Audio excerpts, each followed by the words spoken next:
Morning friends. তো আজ আমি সকাল সকাল উঠে রেডি হয়ে বেরিয়ে পড়েছি। আমি একটা নতুন স্কুটার নিয়েছি, বাজাজ চেতক। তো ওটা আগে ওল্ড মডেল ছিল, এখন ইভি করে দিয়েছে বাজাজ চেতক। তো এটার আজকের ফার্স্ট সার্ভিস।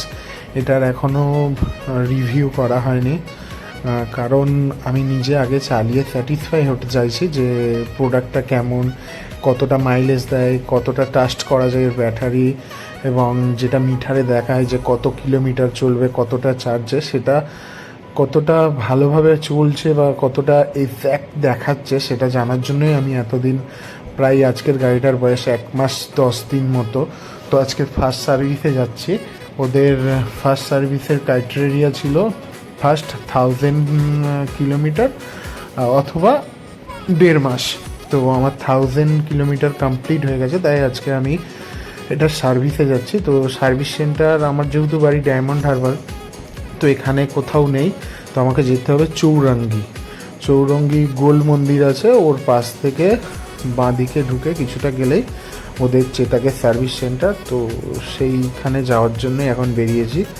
তো ভিডিওটা বানাচ্ছি, রোড ভিউটা তোমরা দেখো, আর তার সাথে সাথে আমি গাড়িটা সম্পর্কে কিছু তোমাদের সাথে শেয়ার করব। তো এখানটা একটু রাস্তাটা খারাপ, কাজ চলছে পাইপ বেছানোর। তো এগিয়ে যাব, দেখো তোমরা সঙ্গে থেকো। আর আমাদের ডায়মন্ড হারবার রোডটা এতটা ব্যস্ত রাস্তা, কি বলবো, সরু, কিন্তু ন্যাশনাল হাইওয়ে। এতটা সরু যে ন্যাশনাল হাইওয়ে হয়, আমাদের ডায়মন্ড হারবার না এলে কেউ বুঝতে পারবে না। মোটামুটি রোড কন্ডিশন ভালো, আর ব্যাটারি গাড়ির তুলনায় এমনি লোকাল যে গাড়িগুলো পাওয়া যায় তার থেকে, লোকাল ঠিক নয়, চাইনিজ গাড়ি বলা যেতে পারে। তো বাজাজের টক পিক আপ অনেকটাই বেশি, তো চালিয়ে মজা আছে। আর এর ব্রেকিংটা সব থেকে সুন্দর, এবং মাইলেজ যথেষ্ট ভালো। ফুল চার্জে আমি আপাতত 90 কিলোমিটার পাচ্ছি। আর রাত্রেবেলায় লাইটের জোরও যথেষ্ট। নর্মাল SP 125 আমার একটা রয়েছে। এই রায়চক রোড থেকে এসে এটা হচ্ছে কি সরিষা আশ্রম মোড়, এখান থেকে আমরা বাঁদিক নেব। বাঁদিক নিলে সোজা আমতলার দিকে রাস্তাটা এগিয়ে যাচ্ছে। তো এখন সরিষা হাট ক্রস করছি। কতটা জাম দেখো, একটা ন্যাশনাল হাইওয়ে এতটা সরু, আর তারপর দুদিকে দোকানগুলো যেন রাস্তার ওপরে উঠে আসছে, মানে লোক চলাচলের রাস্তা পর্যন্ত নেই। এই রোডটা ডায়মন্ড হারবার টু আমতলা অবধি পুরো রাস্তাটারই এইরকম অবস্থা। দু সাইডের পিডব্লিউর জায়গাগুলো সব নিজের বাড়ি বানিয়ে ফেলেছে। তো চলো আগে এগোই, তোমরা সঙ্গে থাকো এবং রোড ভিউ মজা নাও। তো তেমন কিছু বলার নেই, গাড়ির সব কিছু আপাতত ঠিক আছে। পুরো 1 মাস চালানোর পরে প্রবলেম বলতে গেলে আমার বাঁ দিকের লুকিং গ্লাসটা চালালে আস্তে করে মানে লুজ হয়ে গেছে। তো আমি একটু, আমাদের গ্রামের রাস্তাগুলো উবড়ো খেবড়ো আছে, ওখানে চালানোর কারণে অ্যালাঙ্গির নাকটা লুজ হয়ে গেছে।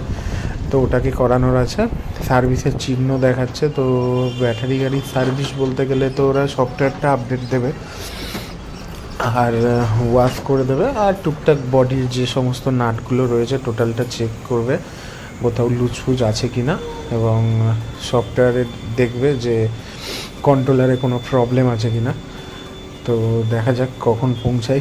রাস্তায় তো আজকে প্রচুর জ্যাম, আর শুনেছি সন্ধ্যের দিকে রাস্তায় কিছুটা র্যালি বেরোবে আমাদের ওই আরজিকর ব্যাপারটা নিয়ে।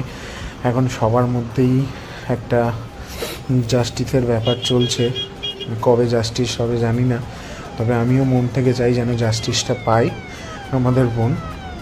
তো আমিও জানি যে তোমরাও চাও যাতে অপরাধী যথাযথ শাস্তি পায়। তো আমরা সমস্ত পশ্চিমবঙ্গের মানুষ এবং পৃথিবীর মানুষরাও হয়তো চায় যে যে অন্যায় করেছে এই অন্যায়ের যথাযথ শাস্তি হোক। তো কবে হবে জানি না, তবে আমাদের গভর্নমেন্ট কী স্টেপ নেবে সেটাও জানি না। তবে পশ্চিমবঙ্গের অবস্থা খুবই খারাপ, আমাদের মা বোনের সেফটি বলতে তেমন কিছু নেই। তো দিন রাত এইরকম অপরাধ হতেই চলেছে। তো আমি চাই প্রশাসনের একটা যথাযথ ব্যবস্থা নিক, এবং তাই সকলে মিলেই ঘুরে দাঁড়ানোর একটা চেষ্টা, এবং সরকারকে একটা জানান দিচ্ছে যে যে অযোগ্য পরিস্থিতিগুলো তৈরি হচ্ছে সেগুলো যেন যথাযথ ব্যবস্থা নেওয়া হয়। তো আমি এই কথাগুলো বললাম, এর জন্য আমারও কি শাস্তি হবে জানি না, বাট তোমরা ঠিক বলছি কি সেটা আমাকে কমেন্টে জানিও।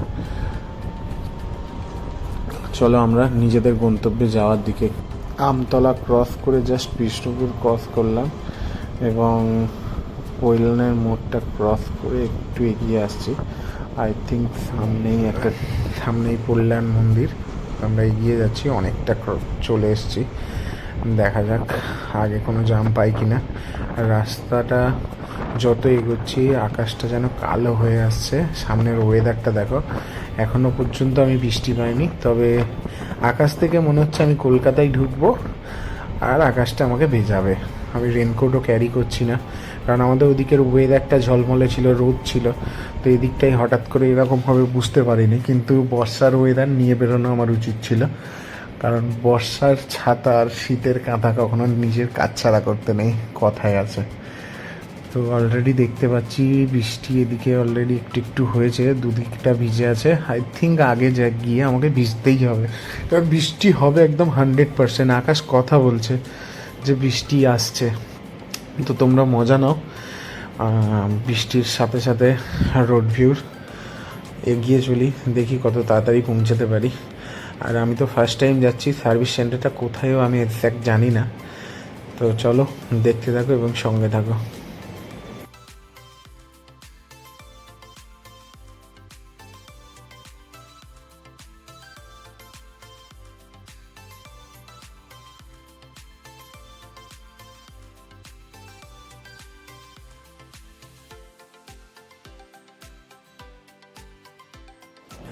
খুব জোর বৃষ্টি এসেছিল, কোনো মতে গাছের তলায় দাঁড়িয়ে নিজেকে কিছুটা বাঁচাতে পেরেছি। পাশে একটা জোম্যাটোর দাদা যাচ্ছে, তো তোমরা আশা করি ক্যামেরায় লক্ষ্য করো, বৃষ্টির ফোঁটা পড়ছে, একটু একটু বোঝা যাচ্ছে। তো ক্যামেরায় কতটা বোঝা যাচ্ছে জানি না। অলরেডি কিন্তু টিপ টিপ টিপ টিপ করে বৃষ্টি হচ্ছে, এক ঝুলুক জোরে বৃষ্টি হয়ে গেল। তো আবার কখন আসবে জানি না। এগোচ্ছি, আবার বৃষ্টি পড়া শুরু হয়ে গেছে, তোমরা বুঝতে পারছো কি না জানি না। তো এক জায়গায় দাঁড়িয়েছি মেট্রোর নিচে, তো এই দাদাভাইদের সঙ্গে কথা বলছিলাম। না না, এগুলো তো ইঞ্জিনে চলে বলে সামনে দেওয়া ছোট ব্যাটারি, এ তো বড় লিথিয়াম ব্যাটারি তো। 110 দিচ্ছে, 110 কিলোমিটার দিচ্ছে। ভবিষ্যৎ ঠিকই কি বলছে, ভবিষ্যতে। হ্যাঁ, এইটা আর সিএনজি, হ্যাঁ সার্ভো মানে হলো ওইদিকে সিএনজিও তো বাজাজ বার করছে। এবার সিএনজি যেটা বার করছে না, এই হিসেব মতো সিটের তলায় বোম নিয়ে ঘোরা। হ্যাঁ হ্যাঁ, বেরিয়েছে। আমাকে বললো অক্টোবরে। দিল্লিতে হচ্ছে গিয়ে লঞ্চ করে গেছে। ফ্রিডম এরকম বড় ট্যাঙ্কি আছে। হ্যাঁ পেট্রোলটা 3 লিটারের ট্যাঙ্ক করে। দুটো মিলিয়ে একবারে পেট্রোল আর ওটা করলে 450 বলছি। হ্যাঁ ওই সিএনজি তো সাপ্লাই নেই, হাফ পাম্পে নেই, যাদের আছে হাফ টাইম থাকে না। তাদেরই অবস্থা না। আর তাছাড়া বাইপাসে অ্যাভেলেবেল হাইব্রিডটা বেরোচ্ছে। হাইব্রিড, হ্যাঁ হাইব্রিড মানে হচ্ছে আপনি ইথানলে চালাতে পারবেন। ইথানল তো এখনো সেরকম প্রস্তুত হয়নি। এরপরে ইথানল হলে ওটাও বায়োফিউল। ইথানলে চলবে, পেট্রোলে চলবে, সব কিছু চলবে। মানে E20 ইঞ্জিন যেটা এখন তো সমস্ত গাড়ি E20 করে দিচ্ছে। হ্যাঁ এখন মানে ট্রান্সফার করে দিচ্ছে যাতে এগুলোতে ইউজ করা যায়, শুধু ওটার প্রোডাকশনের। হ্যাঁ আর এখন অনেক জায়গায় E20 পেট্রোল এসছে, কিন্তু ওরা বলছে না E20, ওর দামটাও কম, এমনি নর্মাল পেট্রোলে ঢেলে দিচ্ছে, ওর জন্য অনেক গাড়ি খারাপ হয়ে যাচ্ছে। থেমেছে আর বেশি আশা করে না। চলো আবার এগিয়ে যাই, ভিজতে ভিজতে যাব। মেট্রোর যতটা আড়াল আছে আমি এই সাইড থেকে যাওয়ার চেষ্টা করছি, যদি কম ভেজে। তো কিন্তু কিছু কিছু জয়েন্ট থেকে এমনভাবে বৃষ্টি পড়ছে, অলরেডি আমার পুরো প্যান্ট ভিজে গেছে, ওপরটাও ভিজে গেছে। তো যতটা কম ভেজা যায় সেইভাবে চলার চেষ্টা করছি, কারণ এর থেকে আর বৃষ্টি থামবে বলে মনে হচ্ছে না, কারণ আকাশের ঘোর খুবই খারাপ। তো তার মধ্যে থেকে এগিয়ে যাচ্ছি, তো দেখা যাক এইভাবে কতটা যেতে পারি। ক্যামেরায় টুকটাক একটু আধটু জলের ঝাপটা লাগছে, তো ক্লিয়ার ভিউ আসছে কিনা জানি না। এখানে একটা সিগন্যাল, একটু ওয়েট করব, তারপরে আবার এগিয়ে যাব। চলো আমার সাথে ভিজতে একটু মজাতে নাও, কলকাতার বৃষ্টি ভেজা শহরের মজা।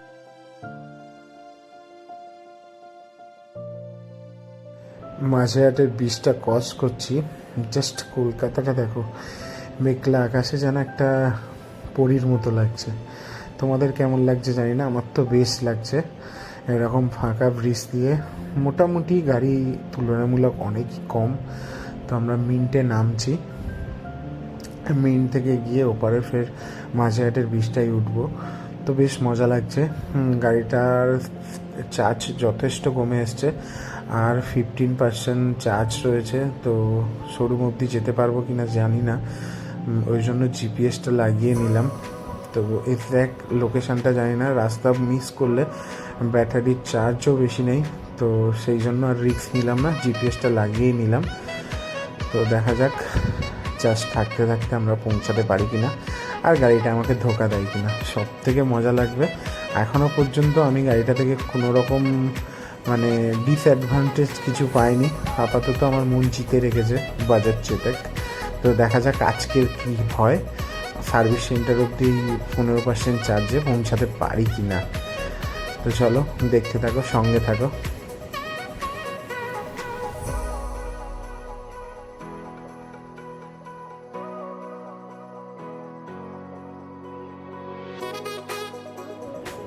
পিজি হসপিটালের পিছনেই দিকেই দেখাচ্ছে লোকেশানটা।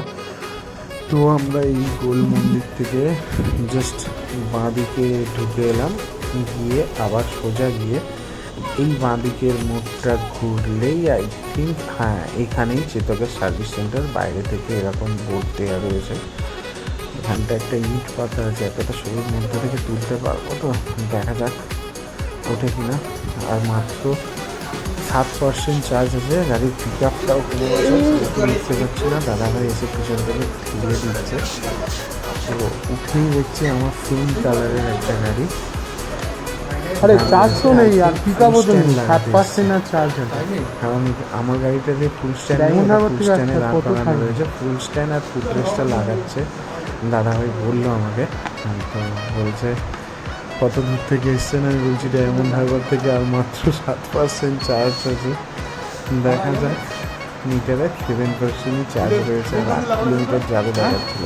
তো গাড়িটা আমাকে ধোকা দেয়নি, এই অবধি আমি পৌঁছে গেছি। তো এবার ওরা একটু চার্জ দিয়ে নেবে, আর আমি শোরুমটার লুকটা তোমাদের সাথে শেয়ার করছি। তো সিনেমার টিকটার মজা না।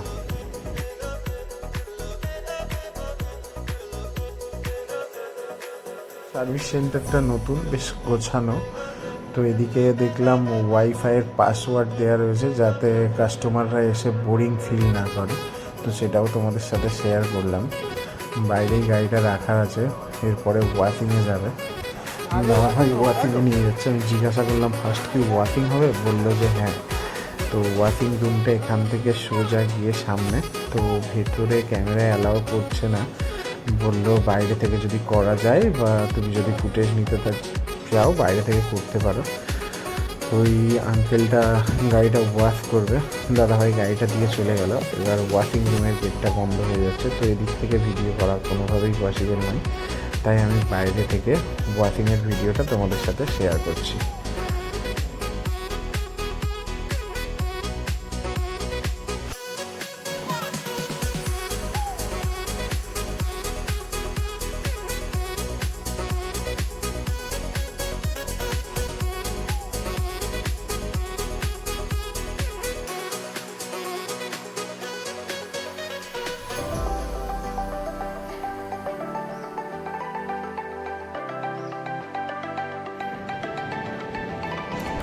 আমি ভেতর থেকে দেখতে পেলাম যে আমার গাড়িটা ওয়াশ করে ওখানে দিয়ে গেছে।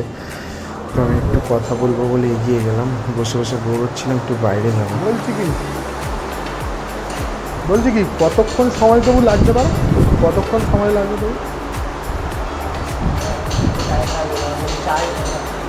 তোমার সার্ভিস হয়ে গেলে মোটামুটি 60% হলে আমি ডায়মন্ড হারবার পৌঁছে যেতে পারি। আমি বাইরে থেকে ঘুরে আসছি। এই বাঁ দিকে ওয়াশিং রুম তোমাদেরকে আগেও দেখেছি, এগুলো অলরেডি কিছু গাড়ি সার্ভিসে পড়ে আছে ডেলিভারি। আর ডান দিকটাই ওয়েটিং রুম, আর বাইরে থেকে সার্ভিস সেন্টারটা এরকম দেখা যায়। উল্টো দিকে রেলওয়ের একটা অফিস রয়েছে, ঠিক তার উল্টো দিকে এই চেতাকের সার্ভিস সেন্টারটা। বাইরে থেকে একটুখানি টিফিন করে আসি, বেশ খিদে খিদে লেগেছে, তারপরে এসে আবার ভিডিও করে তোমাদের সাথে শেয়ার করবো। তো ঘোরা হয়ে গেছে, ফিরছি, সেই ফুটেজটাই তোমাদের সাথে শেয়ার করছি। ক্যামেরাটা একটু দুলছিল কারণ বুকে মাউন্ট করা ছিল, তো বডি জার্কিং হচ্ছিল তাই। এই সামনে ব্ল্যাক গাড়িটার ব্যাটারির কিছু সমস্যা আছে, ওর ব্যাটারিটা চেঞ্জ হবে, তো ব্যাগটা কাঁধে নিয়ে নিই, বাইরে গিয়েছিলাম। তো ব্যাটারিটার আই থিঙ্ক ওয়ারেন্টির মধ্যেই চেঞ্জ হচ্ছে। ওই সামনে যে দাদাভাই দাঁড়িয়ে আছে ওনার সঙ্গে কথা বলছিলাম, এটা ওনারই গাড়ি। সে ব্যাটারিটা আনতে গেছে, আমি তাই ওয়েট করছি যে দেখবো ওয়ারেন্টি পিরিয়ডে দিচ্ছে কিনা। মোটামুটি বাজাজের সার্ভিস নিয়ে এখানে এসে যে সমস্ত দাদারা দাঁড়িয়েছিল বা যারা গাড়ি কাজ করাতে এসছে তাদের কাছ থেকে যতটুকু কথা বলে বুঝতে পারলাম, এদের সার্ভিস নিয়ে কোনো প্রবলেমই নেই। আমি শুনেছি যারা ওলা গাড়ি কিনেছে তো তাদের সার্ভিস নিয়ে অনেক প্রবলেম আছে। আমিও ডায়মন্ড থেকে এসেছি, আমাকে তুরন্ত গাড়ি ওয়াশ করে দিল, সার্ভিস করে দিল। টুকটাক যে প্রবলেমগুলো ছিল আমি বললাম খুলে, সঙ্গে সঙ্গে প্রবলেম সলভ করে দিল। আর এই গাড়ির কাজ শুরু হয়ে গেছে অলরেডি। এরপরে প্রোগ্রাম করবে, মানে সফটওয়্যারটা আপডেট করবে। তো আপডেট অলরেডি বসিয়ে দিয়েছে কাজ হয়ে যাওয়ার পরে। তো এই জাস্ট আপডেট হবে, আপডেট হওয়ার পরে আমার সাইড ফুটরেস্টটা লাগলেই আমরা বেরিয়ে যাব। এই সিস্টেমটা আপডেট হচ্ছে, তো কন্ট্রোলার এই প্রোগ্রামটা হচ্ছে নতুন করে। সার্ভিসে এলে মেনলি এই ব্যাটারি গাড়িগুলো প্রোগ্রামিংটাই আপডেট করে দেয়। তো কন্ট্রোলারের ভিউতে প্রোগ্রামিং চলছে, সেটা তোমাদের সাথে শেয়ার করলাম। এরপরেই জাস্ট আমি বেরিয়ে যাব। অলরেডি ওরা চার্জ দিয়েই গাড়ির কাজ করছে, আর যেহেতু বাজাজের গাড়ি চেতাক, তো ওদের ওই ডঙ্গেল দিয়েই এটা ব্লুটুথের সাহায্যে প্রোগ্রামিংটা চলছে গাড়িতে। তো চলো এরপরে জাস্ট বেরোবো, আর তেমন কিছু ফুটেজ নেই, অলরেডি আমরা বেরিয়ে পড়েছি। ওই যে বলেছিলাম আরজি করের ব্যাপারটা, আরজি করের মনে হচ্ছে ওই মানে যে আন্দোলনকারীরা রাস্তার ওপরে আন্দোলন করছে, তাই জামে জাম, পাবলিক বাসও কম। ব্রিজ থেকে নামলে বুঝতে পারবে, আমি ওপর থেকে দেখতে পাচ্ছি কিভাবে জনমেলা হচ্ছে, মানে মানুষের মেলা। এগুলো কিন্তু কোনো আন্দোলনকারী না, যারা কাজে এসেছিল তারা বাড়িতে ফিরতে পারছে না, বিকজ গাড়িগুলো সব বাইপাসে ডাইভার্ট হয়ে গেছে। এরা এখানে দাঁড়িয়ে ওয়েট করছে বাসের জন্য, কিন্তু এরা তো বুঝতে পারছে না ব্রিজের ওপার থেকে সব গাড়ি বাইপাসে পাঠিয়ে দিচ্ছে। এরা এদিকেই অলরেডি ওয়েট করছে। খিদেও পেয়েছে, সারাদিনটা কেটে গেল আমার। তো আমি আর আমার বাবা ফিরছি, তো সামনেই আরসালান, এখান থেকে একটু রোল খাবো, খেয়ে বেরিয়ে যাব, কারণ এখান থেকে ডায়মন্ড হারবার অনেকটা, অতটা সহ্য হচ্ছে না, মানে এত জোর খিদে পেয়েছে। তো আমি আর বাপি মিলে ডিসাইড করলাম যে এখানে একটু দাঁড়াবো, দুজনে দুটো রোল আর একটা কোল্ড ড্রিঙ্কস খেয়ে আবার এগিয়ে যাব ডায়মন্ড হারবারের দিকে। ওরা গাড়িটা মোটামুটি চার্জ দিয়ে দিয়েছিল 44% মতো, তো দেখি কত দূর পৌঁছাতে পারি। আমার গোপ্রোতেও চার্জ নেই, সারাদিন টুকটাক ভিডিও করতে করতে। তো আমি শুনলাম চৌরাস্তার দিকে আন্দোলন হচ্ছে, তো দেখা যাক কতটা কি ফুটেজ নিতে পারি। আর আমার টেনশন হচ্ছে গাড়িটা ঘর অবধি পৌঁছাবে কি না। তো খাওয়া দাওয়া হয়ে গেছে, এবার বেরোবো। খাওয়া দাওয়ার কোনো ফুটেজ নেওয়া হয়নি, কারণ বাড়ি ফেরার তারা, তারপরে এই জামগুলো আমার মাথা ছিঁড়ে খাচ্ছিল। আর চেতাক গাড়িটার নাম্বার প্লেটটা পিছনে এতটা নিচু না, সার্ভিস সেন্টারে গিয়ে দাঁড়িয়েছিলাম, গাড়িটার কন বলতে গেলে যতগুলো গাড়ি এসছে প্রত্যেকটার পিছনের নাম্বার প্লেট ঠোকরানো, কারণ এতটা নিচু যে কোনো গাড়ির চাকা লেগে ওখানেই ড্যামেজ হয়। আমার গাড়িটার এখনও পর্যন্ত কিছু হয়নি, কারণ আমাদের ওদিকে এতটা চাপ নেই। তো আমার ভয় লাগছে আজকের বাড়ি যাওয়ার পথে আমার গাড়ির নাম্বার প্লেটটা ওই অবস্থা যাতে না হয়। তো চলো সঙ্গে থাকো, এত জাম কীভাবে ফিরবো যায় না, তো তোমরা সাথে থাকো।